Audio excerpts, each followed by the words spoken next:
Home. It's a word that resonates with us differently. Different people, it resonates differently. For some of us, it's where our parents are, where we were born, where we grow up. For some of us, it's a place where we've built. And for some of us, it's where we belong, where we can truly be who we are. And for people like me, we travel place to place, still trying to find out and figure what our home is, or where our home is. I think when we talk about home in Fiji, it's a bit of a loaded word.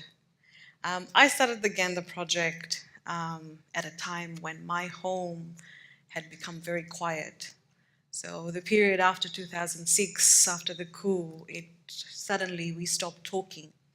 I don't know whether, of course it was politics, but I didn't want to talk about politics. I just felt like I needed to talk about things. And I don't know, I was at an age that I found it was too quiet, or has it always been a case in our society as such that we were not speaking?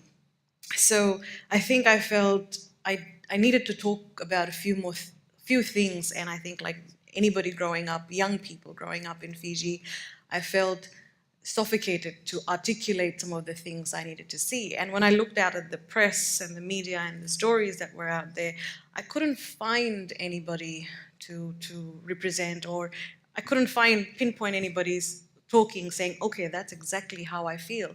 Or as a Fijian person, as someone from an Indo-Fijian descent, I couldn't find that reflection into anybody that was being presented in our media.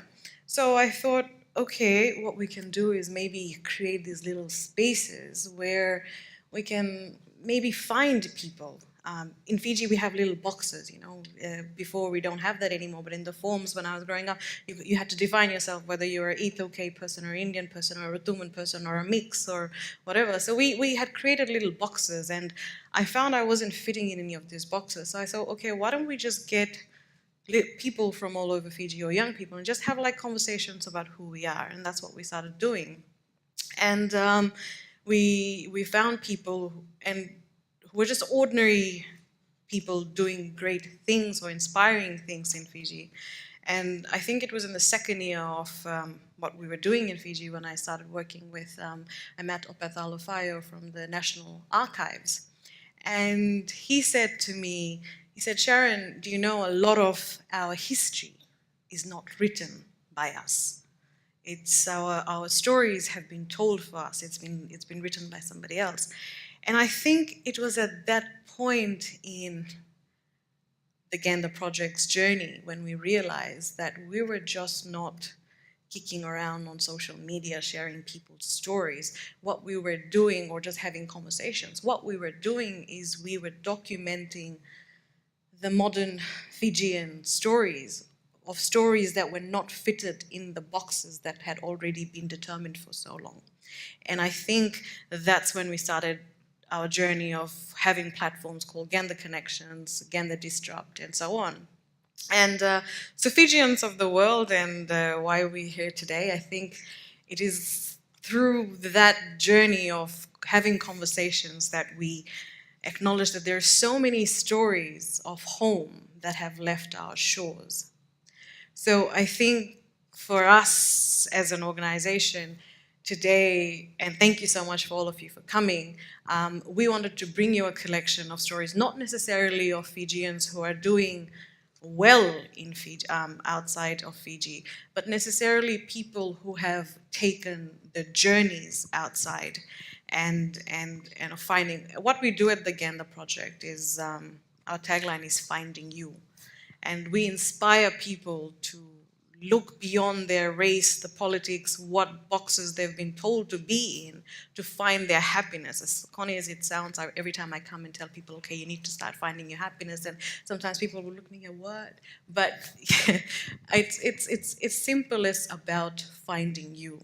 And I think finding you is, Pico Ayer, he's one of my favorite quotes, and he says, home is not a place where you sleep. It's a place where you choose to stand. I think for us, a lot of us back in Fiji, we feel that perhaps if we took the journeys out, the world's moving at a pace, and sometimes we get frustrated that we're not moving at that pace.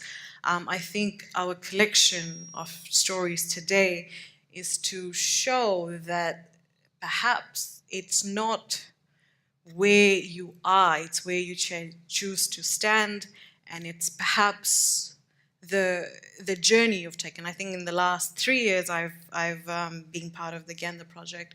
One thing I've realized, it's not the journeys that you take outside of you. I think it's the journey, the hardest journey is the one you take inside. So I'd like to thank my 7 inspirational speakers today who have said yes to telling their stories. And thank you all for venturing out. So you'd noticed on your cards we've got not attendee, venturers, because we believe this is a new platform. It's not for everybody, so everyone that's out here today, thank you for venturing out into something new, and thank you for being part of the Genda project. And without taking much time, I would like to hand over to Emily, and thank you for being here this afternoon.